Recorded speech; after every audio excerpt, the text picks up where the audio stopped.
Assalamu alaikum, and a very good evening to everyone who's joined us for the session today. Thank you. Thank you very much for being here.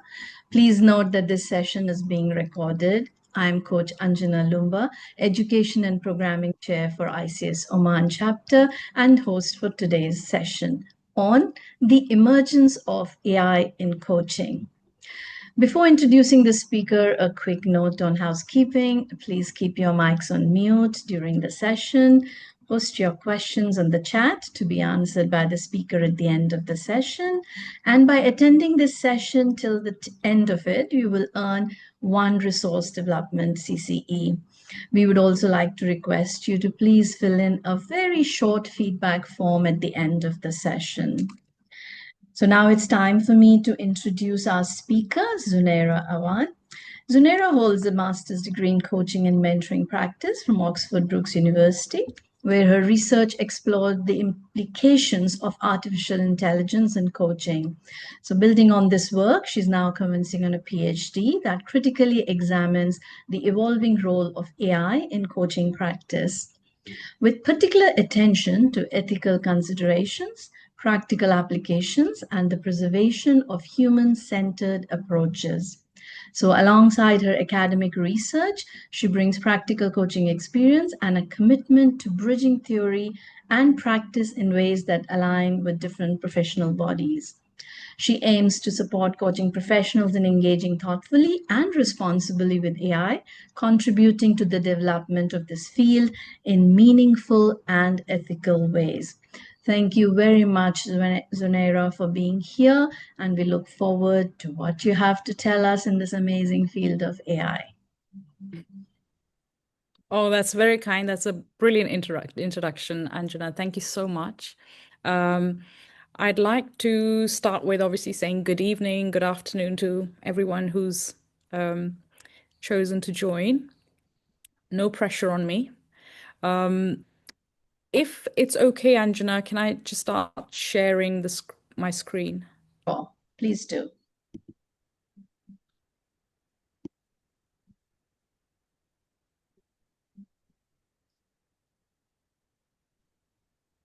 Just going to try again.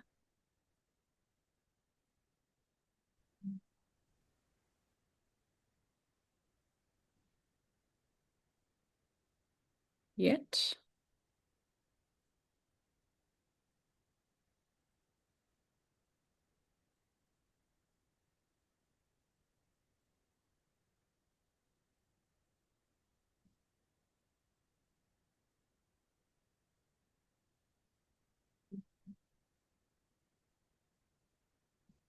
I'm not sure what's... Can anyone see anything from my screen? We see a blank screen, Zunaira. Yeah. It says you have started screen sharing. But there's nothing coming up. Oh, I see. I see. How's that?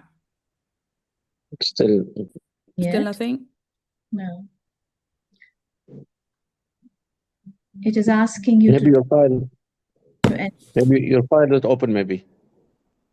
Oh, hang on. What does that say? It says your screen sharing is paused.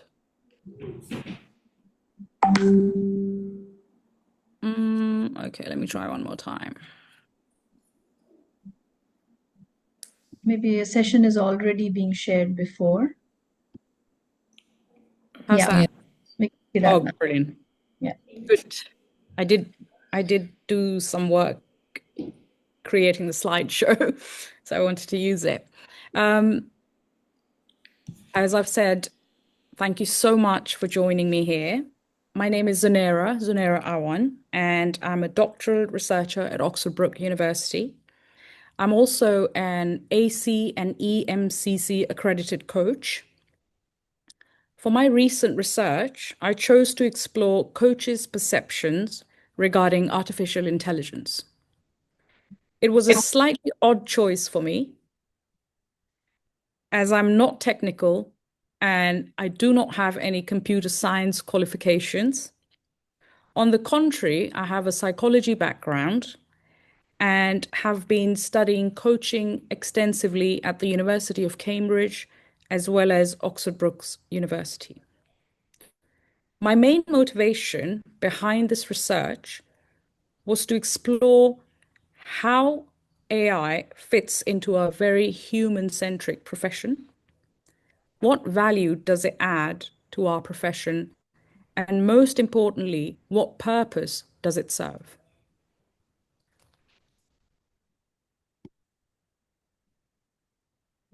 Let me share the moment I knew I had to dig a little bit deeper into this because nothing was making sense. I was attending a webinar called AI Coaching Supervision. I literally thought I was imagining things. How does artificial intelligence supervise a coach? The supervision space is where we bring our most delicate moments as coaches, our doubts, our ethical issues, our countertransference. And here I was in this webinar being offered an AI chatbot to hold that space for me. I sat there thinking, have we completely lost the plot? Or am I just behind the times? Then I started looking at the chat because it was a virtual webinar, and I started looking at the chat and it was absolute chaos. Some coaches were typing, "Oh yes, this is brilliant, please sign me up." And others were writing, "This is the end of coaching as we know it." And a few like me were in a complete daze. We really did not know what was going on. That's when I realized that we're all trying to make sense of something that challenges the very foundation of what we as coaches do. And that confusion, that negotiation between possibility and principle became my research. That's that bit of background there. I embarked on my research journey to understand not what the tech companies are promising, not what the skeptics are fearful of, but what's actually happening in the coaching rooms and the Zoom sessions around the world. Here's the reality that we are facing.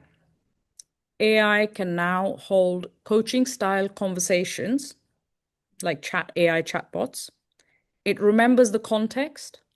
It's available 24 hours, 7 days a week in multiple languages. And yes, it can also pass some of our certification exams. But here's what actually struck me the most in my research.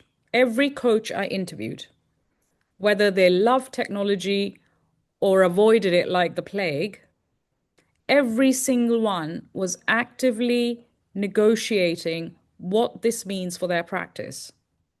They were not passive victims of this change. They were all architects, are architects of their own professional future. I interviewed 12 coaches across 7 countries, including the UK, Germany, Switzerland, Japan, India, Oman as well, and Hong Kong. Executive coaches, life coaches, career coaches. Some were in corporations dealing with mandated AI platforms, and others were in private practice, making their own individual choices. I used a hybrid methodology. I used Kathy Shammers's constructivist grounded theory alongside Adele Clark's situational analysis to actually better understand the AI landscape. What emerged was not a story of replacement or resistance. It was something far more complex, more nuanced. It's what I call a paradigm negotiation. Thomas Kuhn, in his famous text structure, explains that scientific revolutions happen when paradigms actually shift, when one worldview replaces another. But what I have found in coaching is not a paradigm shift. It's a paradigm negotiation. We're not abandoning the human-centric model of coaching for an AI-driven one. Instead, what we are doing is we're actively negotiating which elements of technology can serve our fundamentally human profession without actually compromising its essence. The first thing that became very clear from the time I started doing the interviews was that we all seem, well, not all of us, I shouldn't say all, we do seem to be stuck in what I call the polarization trap. You're either in the AI is amazing camp or you're in the AI will destroy everything. No middle ground seemed to be allowed. One of my coaches, participants from Germany, and I'll just call her Anna, she told me that her WhatsApp group for coaches became so toxic over this issue that she had to actually leave. She said, whatever position you took, you got attacked. There was no space for curiosity or genuine exploration and asking, what actually is this AI? But here's what successful coaches are doing. They're reframing the entire conversation, the entire question. Instead of saying or asking, is AI good or bad for coaching? They're actually asking, under what conditions can AI serve my client's development? Another coach from the UK put it brilliantly. Colin, he said, I use AI like I use a notebook or a calendar. It helps with admin, so I can focus on the actual coaching. I'm completely transparent with my clients. The tools help me serve them better, but the chatbots and the AI tools are not actually doing the actual coaching. So this shift from ideological debate to practical evaluation is the first step in paradigm negotiation. It's about reclaiming our agency to decide what serves our values and our clients. Another participant, and I'll call her Maya, shared how this happened for her. She said, I was completely against AI until I tried a transcription software. Suddenly, I had 3 extra hours per week to think about my clients instead of actually typing up the notes. That practical experience actually changed everything. Now, think about this for a moment. Where in your practice do admin tasks actually take you away from actual coaching? And what would you actually do with those reclaimed hours? The second key finding emerged from the participants' reflections on recent research suggesting that AI systems can successfully complete ICF credentialing assessments. Now, contrary to expectations, participants were not at all surprised by this. In fact, they interpreted it as a diagnostic moment for the profession itself. As one participant actually noted, she said, this does not validate AI. It reveals something about our standards. Similarly, another coach used a very compelling metaphor to illustrate this distinction. Our competencies are like the grammar of coaching, the structure, the rules. AI can master the grammar, but it cannot understand the poetry, the meaning, and the soul. The moment where two human beings truly connect. This dynamic, which I refer to as the stress test effect, positions AI very differently within our profession. Much like a medical stress test, which actually exposes any issues with the heart, the emergence of AI exposes potential weaknesses in our professional frameworks, specifically, sorry, I have to move to get the lights back on.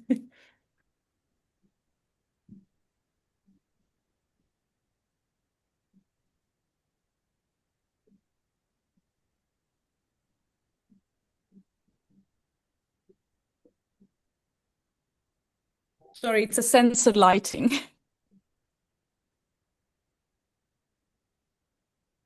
So this dynamic, this is my second finding. So this dynamic, which I refer to as the stress test effect, positions AI as a very different kind of force within our profession.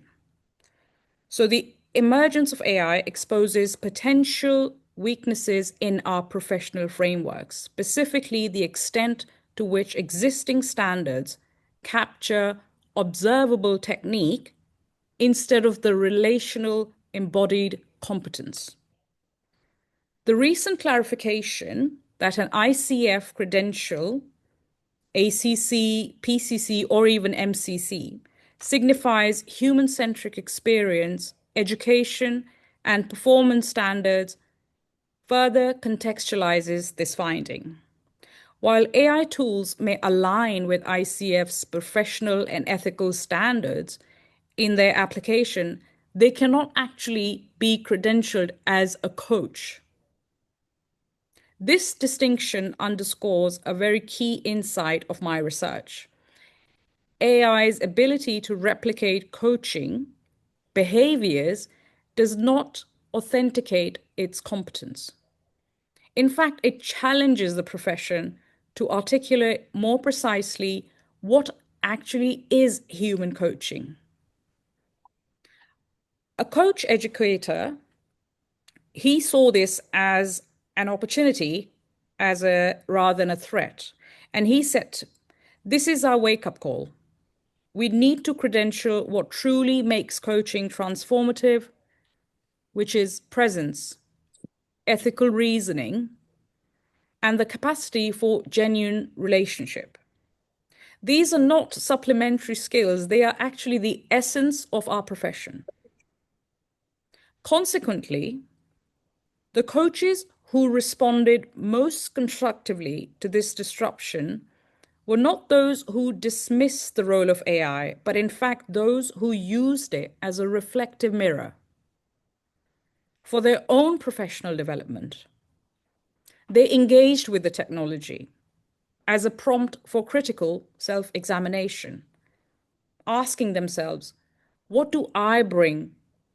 What do I actually bring to my coaching that an algorithm can never replicate?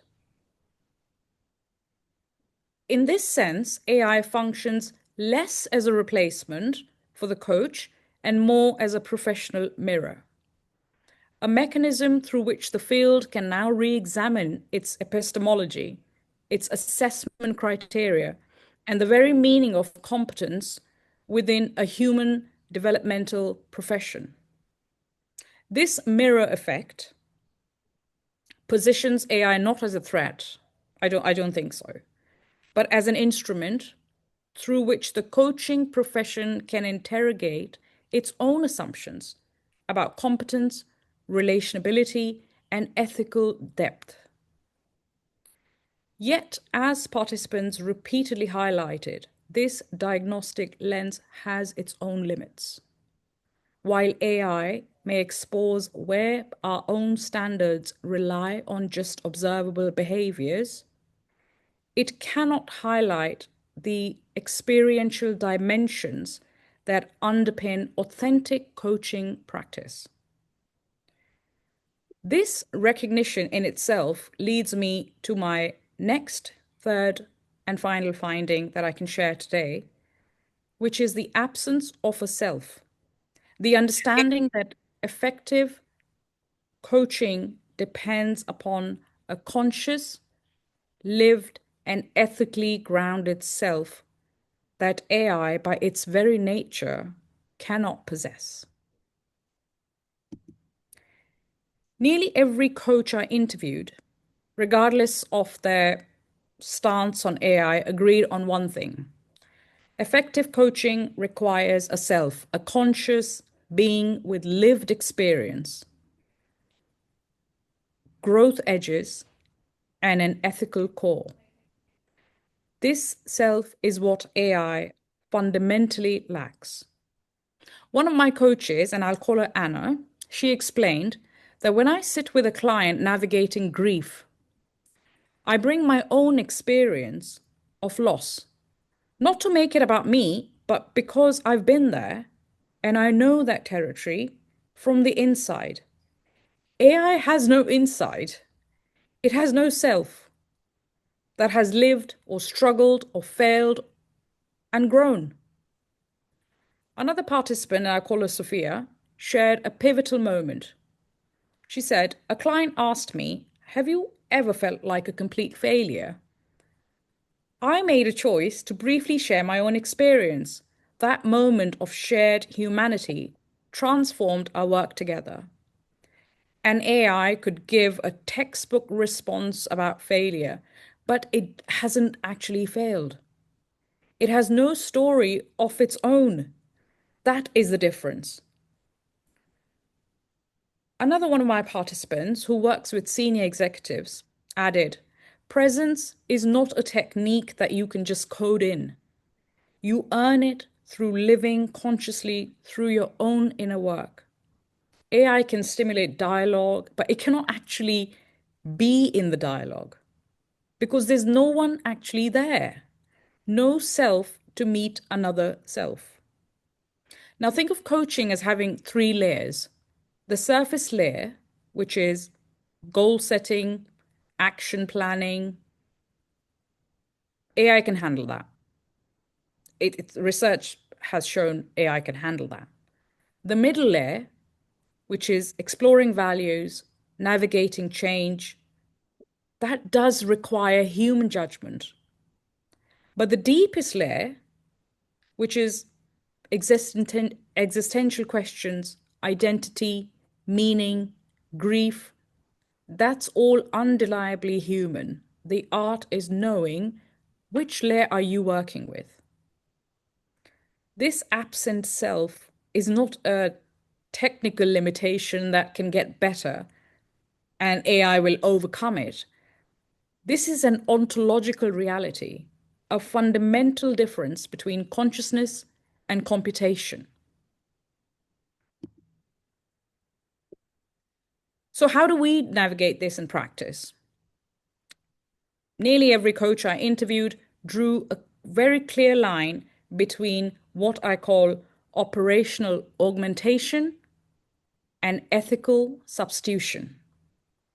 So, where can AI help us? Scheduling and calendar management, session notes and transcription, basic goal tracking, research and resources, admin tasks. And where do we draw the line? Ethical judgment, values exploration, holding space, processing deep emotions or trauma, identity and meaning making, and cultural and contextual sensitivity.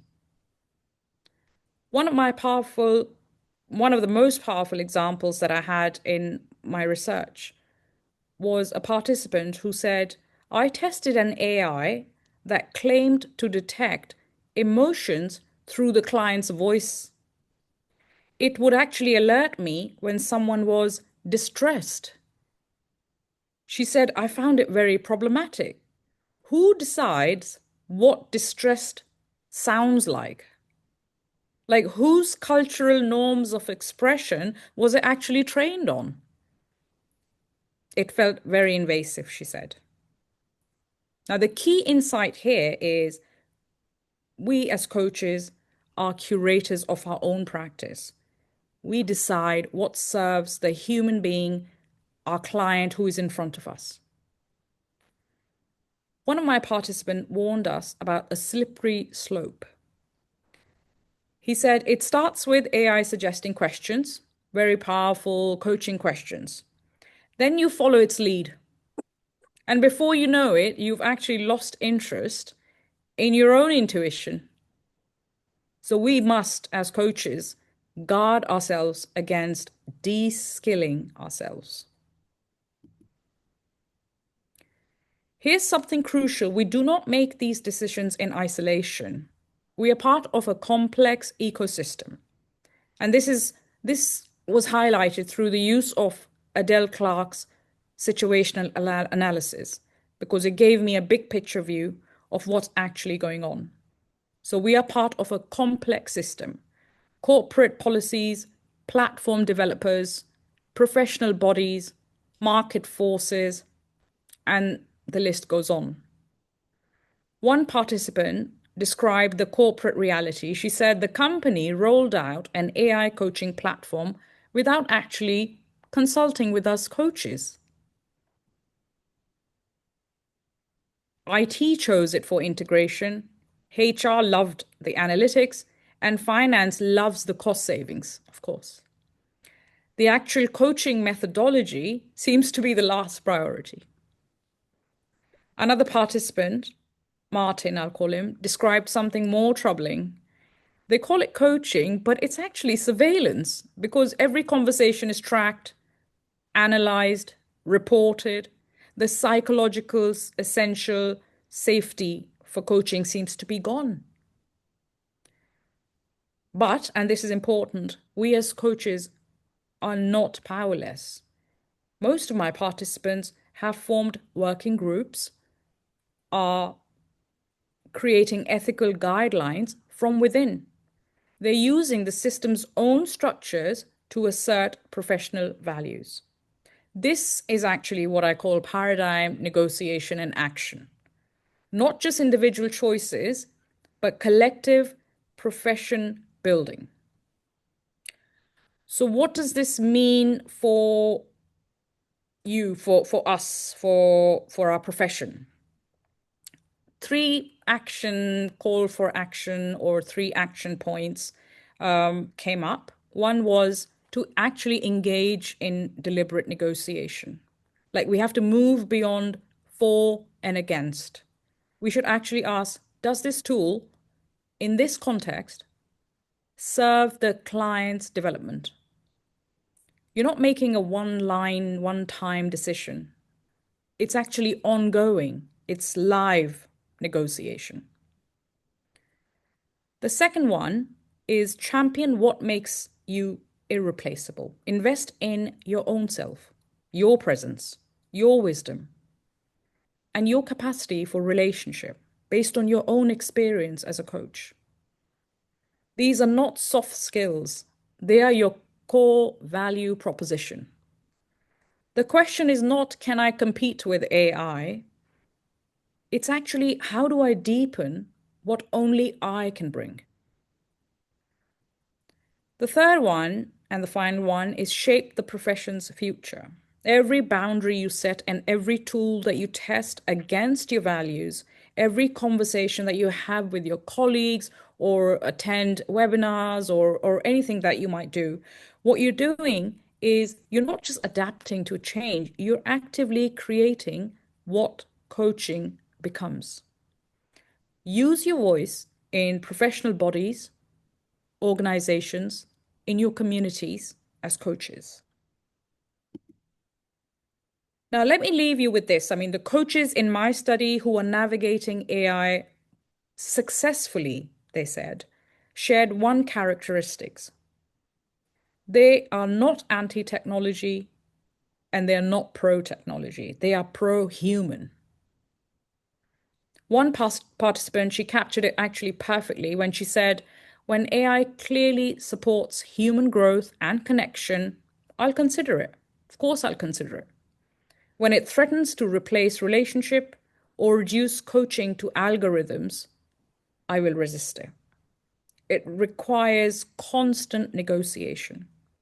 But that's what we professionals do. We exercise judgment. The term paradigm negotiation is not some academic jargon. It's what you and I, we're all doing it every day. Whether you realize it or not, every choice about whether to use that app or that note taker or that AI tool, you're actually negotiating the future of our profession. We're not passengers on some kind of techno train which is heading to some destination. We are actually the conductors. We choose the track, we choose the speed, and we also choose the stops along the way. So these are the questions that you may want to think about and reflect on in your own time, in your own communities, what aspects of your coaching are truly irreplaceable? Not just today, but always. What might AI genuinely serve your client's growth without compromising the relationship? And how will you use your voice to shape our profession's evolution? Remember that the path and the future of coaching will not be determined by what AI can do. It will be determined by what we choose to remain uniquely human about our own practice.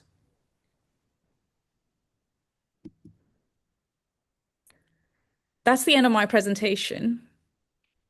And I would love to know if anything resonated with you, anything that you feel you might want to challenge. The research is not mine anymore. It belongs to all of us because I was exploring the perception of coaches, professional coaches. Your questions, your experiences, your insights, they're all part of this collective paradigm negotiation. Thank you very much. Thank you. Can I share some? Can I? Hello? Of You hear course. me? Yes, Yeah, Salim. yeah. Salim. Okay. Salim. Okay, that's good. Salim. I accept Salim. No worry. No, Salim, Salim. Actually, before you start, when I decided to attend the seminar or the webinar, I was scared at the beginning that AI will take over, but I was very happy to hear the three layer, and one of them is only AI, and the two they are not. I mean, like the goal setting, and like you say, and all this, and the exploring values, and the meaning and the grief, which has become still with us. So I'm happy with that, and I like also the warning. One coach, he gave you a warning, right? That is very nice. So to me, as I started, as I was thinking in my perception, that still I'm using the AI as a tool, and the human touch is still there, and I will not compromise for the human. Otherwise, the coaching will have no meaning. This only like feedback. Oh, The Salim, presentation was excellent. Thank you very oh, much. thank you, Salim. That's really kind. That's exactly the message I was trying to get across.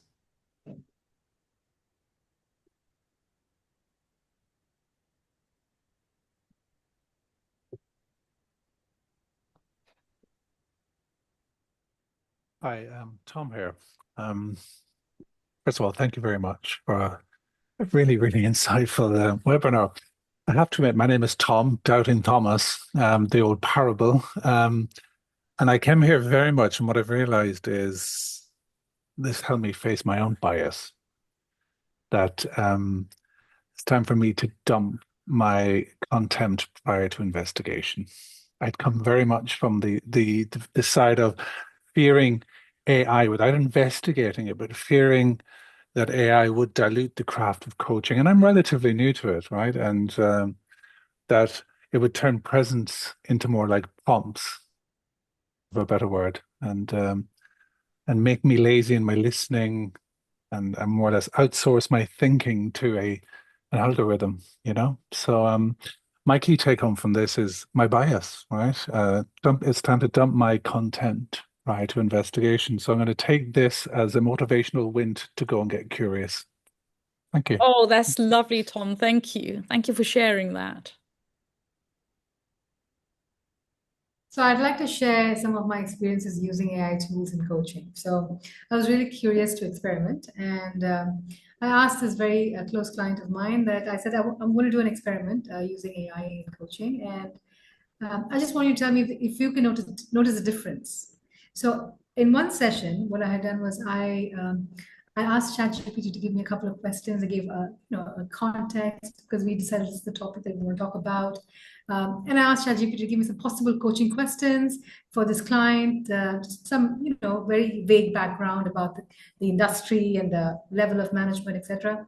And it gave me a couple of questions that I could take to the session. So I went ahead and I did a coaching session with my client, and I followed the script essentially. I kind of kept with what ChatGPT told me. And we concluded the session, yeah, and then we didn't talk more about it. The following session, 2 weeks later, was me just my routine coaching, which is like based on instinct and based on what the way I normally do my usual style. And then once that was done, I asked her, I mean, like, was there any difference between coaching session 1 and coaching session 2? And she said yes. And so I was like, what was the difference? So she said that it's quite obvious that you're much more present in the second one. I felt like I was really talking to you, whereas the other one, I just felt like you were just like, asking me some questions based on some script. So it was so funny because I hadn't told her what the experiment was. I just said, I'm going to try an experiment with you. I'll tell you later on what it is, but are you willing to just, stay open and curious to the whole idea? But it was interesting that, like the whole thing about presence and the fact that you can't replace that human connection. And I think what she said most to me was, I missed your humor in the first session because I use a lot of we laugh and chat, and I use quirky humor sometimes. So she said, I miss the humor. So clearly, the humor didn't come with the questions, right? It just came from the script. So I think, like you said, we have to understand what makes us special and deepen those factors: our presence, our connection, our capability to build a rapport. I think these are the things that we need to really kind of dig deeper into, because that's something which I hope AI will not be able to replicate in the near future. So I just wanted to Oh, share. Thank you. absolutely, Farzin. That is spot on. I mean, you captured it so beautifully. I did not mention humor there because we're short on time, but that is also something that came up for us. That, the eye contact, the humor, the pauses, everything, it all is part of the coaching process. Thank you, Farzin. I think Roba, you have raised your hand. You can please go ahead and ask your question. Yes. Well, first of all, thank you a lot. That was, fantastic. All the learning and the way it was presented. For me, a little bit, like ignoring AI in the era of AI, it's like, ignoring electricity. Like, I don't need electricity for my house. I can do with a lamp. So exploring with AI is a must for anyone, not only for coaches, but understanding, the limitations. And this is what I really loved about, the conclusions that you made, that it is a continuous negotiation. It's, it's not black or white, and it's there are no conclusive conclusions, because AI is progressing and is happening as we speak. So we need to have an open, and as coaches, we have a curious mind, we have an open mind, we are flexible with clients, but also with the world around us. So exploring with AI for me is a must somehow. You cannot ignore it, but understanding that this is a continuous negotiation to really explore and understand the limitations and where it can help and where it should not help, because it cannot replace our role as coaches is very, very important. Thank you. Oh, well said. Well said, Ruba. Thank you. Thank you. Before I go to Dr. Mohiba, there's a question in the chat. Muhammad would like to thank you for your presentation. And he's asking, how close are we to AI being able to coach at the middle and deep level as in your model? Oh, Mohammed Reza, that's a very good question. I wish I knew the answer. How close are we? It's not something, it's not a simple answer. It's ongoing. This AI rollout is ongoing. My fellow researchers, in fact, one of them is actually listening in today as well. He did his research on AI chatbots at Oxford Brookes as well. And I'm also taking this further with my doctoral research. So I hope I have an answer for you soon, but I don't have it today. I'm sorry. Thank you. Dr. Mohiba? Hello, everyone, and thank you very much for this such an interesting topic and such an interesting presentation. And I would like to tell you that you have helped me get rid of one of my limiting beliefs, which is I come from academia. I'm a former university professor. So when I give a master class, I say, I hope I'm not again into academic research, but I can't help it. Sometimes I interview people before I talk about the topic. I base my research, my paper on research, on evidence, on this intellectual curiosity. So thank you, first of all, for getting me rid of this limiting belief. And thank you also for stressing the importance of us as human beings. Yes, I do use AI for certain aspects like transcript, or come up with what is it that you have in mind, between inverted commas, that you could help me with in terms of topic or ideas. Nevertheless, I go back to what Farzin was saying. What about humor? And what about empathy? I would like to add all the human feelings, and I would put all of this into interaction. Coaching is so interactive, so unexpected. You never know. You can never ask AI, what is it I'm going to do? Because you yourself don't know what is going to happen. And so we simply interact with what is there, what the client is telling us. When you have tears, when humor comes up like that, what a beauty. It becomes a beautiful session. Or empathy, or, oh, you are reminded of something that you would like to share, and that the client is sharing all of this. No, AI can do. And thank you so much. Oh, thank you. Thank you, thank you, Doctor. That is actually really good feedback. And the emergent nature of coaching is exactly how you described it, that you never know what's going to come up, and you never know what's not going to come up. Exactly. You're right, because sometimes I go like, well, the client is going to going nowhere. That's not where the Yeah. client is. And your conclusion, and I expect, of course, the client is going this way, and the client says, no, I'm going that way. Yeah. And that is the beauty of coaching, the unexpected, the unknown, which is also definitely unknown to AI. Yeah. Thank you. Oh, Doctor, that's exactly like Tatiana Bakarova, my professor, uh, says it's a joint inquiry between two people. Absolutely so. Yeah. A dance, I call it a dance. And we It's are right, dancing in the moment. It's exactly this. It's a dance. We don't even know which one. Is it a tango or a waltz or rock? You never know. When it ends, you then know what dance it is. Thank you ever so much. Oh, you're welcome. You're most welcome, Doctor. Thank you. Thank you, Doctor. Kirtana? Yeah, hi everybody, and thank you, Zunaira, for this lovely session. Okay, now see, I am somebody who's from the IT background. Okay, who's I mean, done a few stint in HR and now getting into coaching. So I am somebody. My working has always been based on algorithms and logic. That's the kind of working career I've had. So today, as part of your research, all that you said about how coaching being algorithm, I'm sure as a coach, I fully understand what you're saying. But just one question to you, as a part of your research, have you ever been on the other side? Have you got into an AI coaching? Have you been a coachee as a part of experimental study? Have you done that? I have Have you? not actually. That's a very useful way of kind of changing the lens there, Kirtana. That's a really good question. I have never actually participated myself in research where a chatbot was being tested. However, I have colleagues who have, and they have reported back some wonderful things. Like I said about the goal tracking,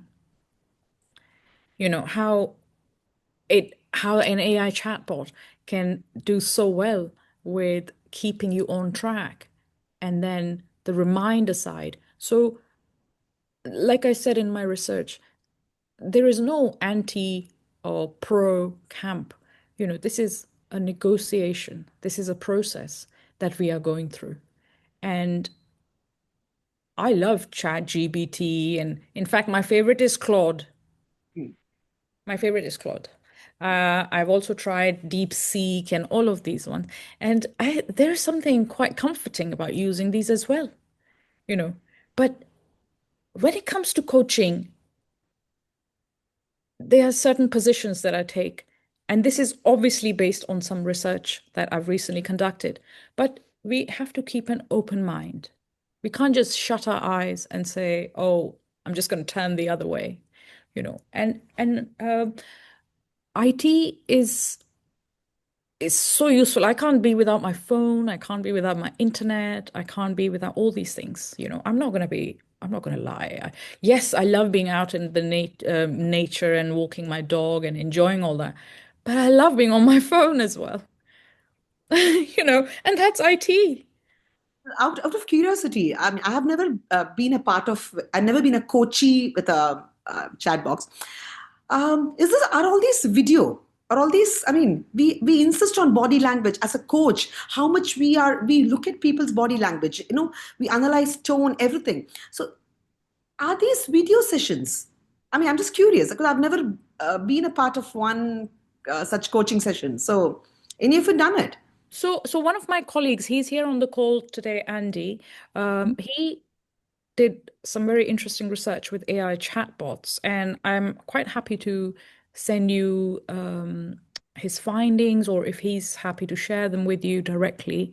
I'm not entirely sure if they are also video based. I know that they are sort of chat based, but yes, that would be very useful. Like, who would be on the other end?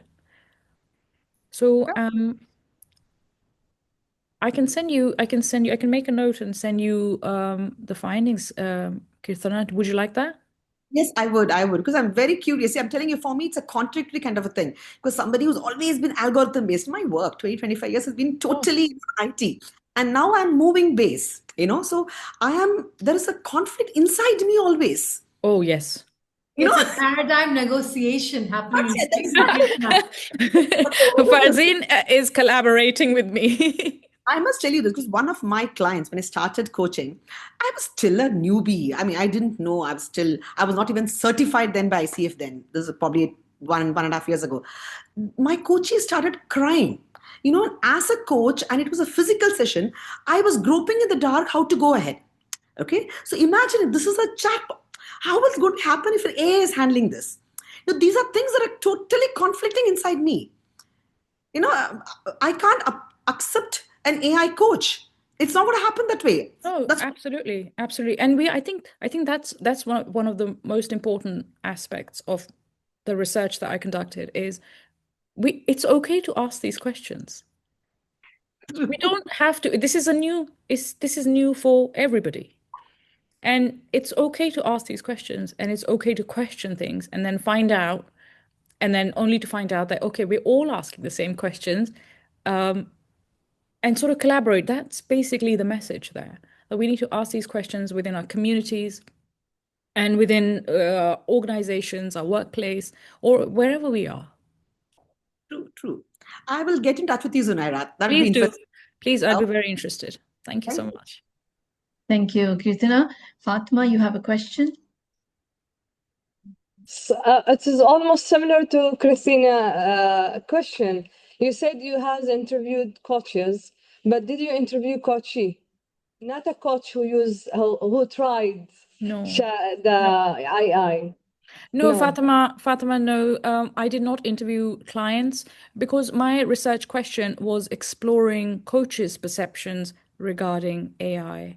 Okay. So I had to stick to my research question because that was quite important that I follow the strand. But of course, for my future research, and there actually is more research that has been done where they've looked at the effects of AI coaching for clients. Okay, because I believe if I'm a coach, I'm using this chat box to chat with the AI and I'm trying him to coach me. I always have this biasness that I am a coach and I am a human. You need to see the aspects of other people, the client itself. Oh, absolutely, Fatima. And Andy, in fact, my colleague here at Oxford Brookes, he's shared his research in the chat there. And it was only on text-based chatbots. So that's very useful. Thank you, Andy. Yeah, Andy has raised his hand. Andy, I think it's your turn to. Hello, sorry, I didn't want to take over your No, webinar. please, Andy. That's the whole point. Yeah, I just wanted to say, thank you. It's really interesting research, Zunaira. I was really sort of struck by a few things I made notes of, which was rethinking the meaning of competence, the ethical depth needed in a coach, really thinking about the experiential dimension for both coach and coachee, and then this idea of the ethically grounded self and the absence of a self in relationship as well. So it's really interesting. But the thing I wanted to pick up on and ask you about is this idea of the coach bringing their lived experience into the coaching process. Do you think if a coach, our reaction as coaches is to try to bring more of our lived experience into coaching, is there a danger that might dilute what we mean by coaching, and it might mean that we start to become more the center of attention in the conversation, or we're kind of swinging more towards mentoring? Is there any danger in that? Is there a balance? Oh, absolutely, Andy. There is that danger. There's always that danger, and that's where supervision is so important. That's where coaching supervision, I believe, is so important, because there's always that danger when you're with a client, something sort of thing, oh, you think, oh, actually, that's happened to me. Like one of the coaches, participants in my research, when she shared that, you know, she when the client asked her about failure, and she shared something of her own in that coaching conversation. So there is always that danger, and that's the interesting bit, where, you know, we don't always get it right. We have our own biases, and that's where our training plays a big role as well. And coaching supervision is so important because of that.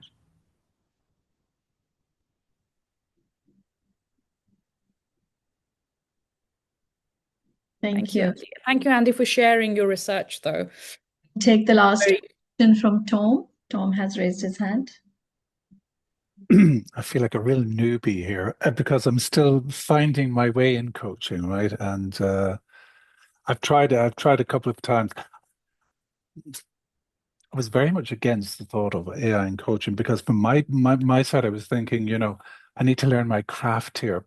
I can't afford to get lazy and lean too much and rely too much on AI. So I need to make my mistakes. I need to stand up, dust myself off, and learn from my mistakes and grow. Yet, I see my need off the back of today's webinar to get out there and get curious. And as I said, park my contempt prior to investigation. But what has stood up for me here is what Andy said on this: the danger of what we mean.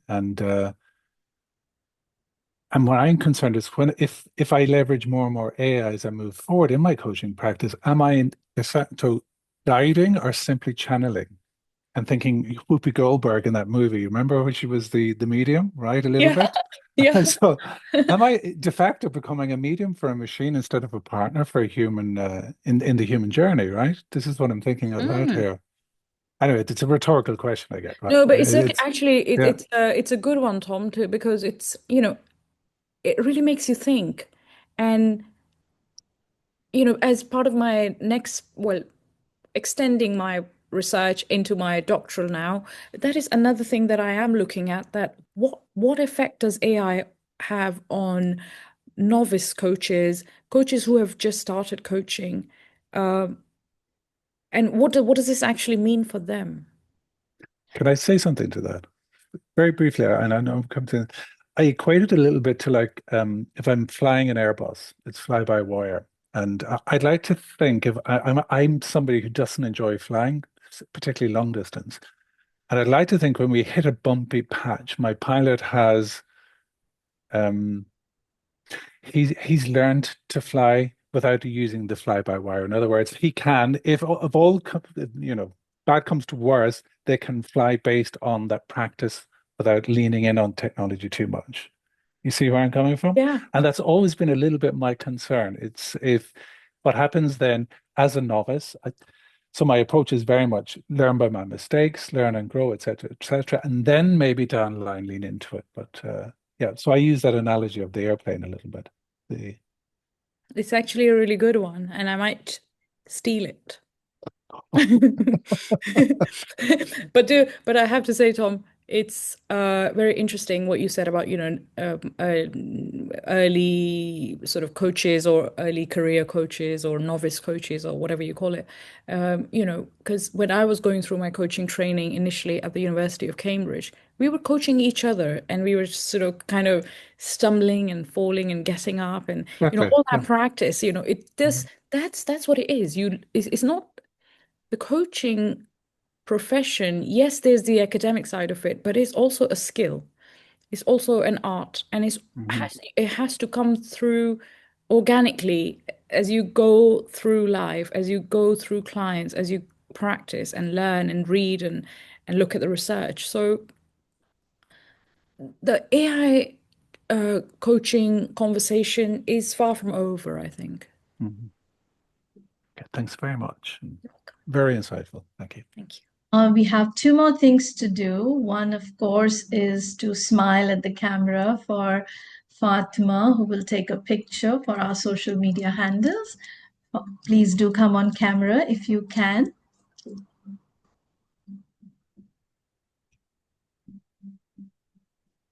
So I'll count till 3. Yes, thank you. Okay. 1, 2, 3.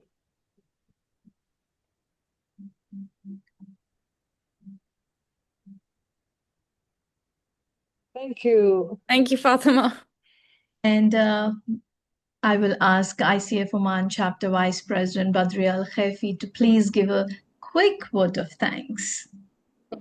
Thank you, Angela, for this a very interactive session with our dear Zunaira. It was very inspiring. We learned a lot today. Sometimes who don't like someone's who don't want to go to the AI and others who are using it too much. But after all, we learned that we are human and we are still human and still confident to play a part in this until the AI maybe progress, or we don't know what will be, inshallah, in the future. There is a big ecosystems, and there are big layers of things that we have to learn about coaching AI, and also about ourselves, our presence when we are coaching people, and our humanity. Thank you all for being here today. Thank you, ICF Oman chapter board members and all the members who are attending today from Oman and from outside Oman. Keep in touch, inshallah, in our next educational webinars. And thank you all for being here, and have a nice day wherever you are in the world. Thank you. Thank you, Thank you. Badria. Thank you so very much for much. this opportunity. And thank you, everyone, for joining. Thank you. Thank so you much. very much. Thank you. Bye. Bye-bye. Thank you, Anjana. Bye. Bye-bye. Bye. Bye. Bye. See you all.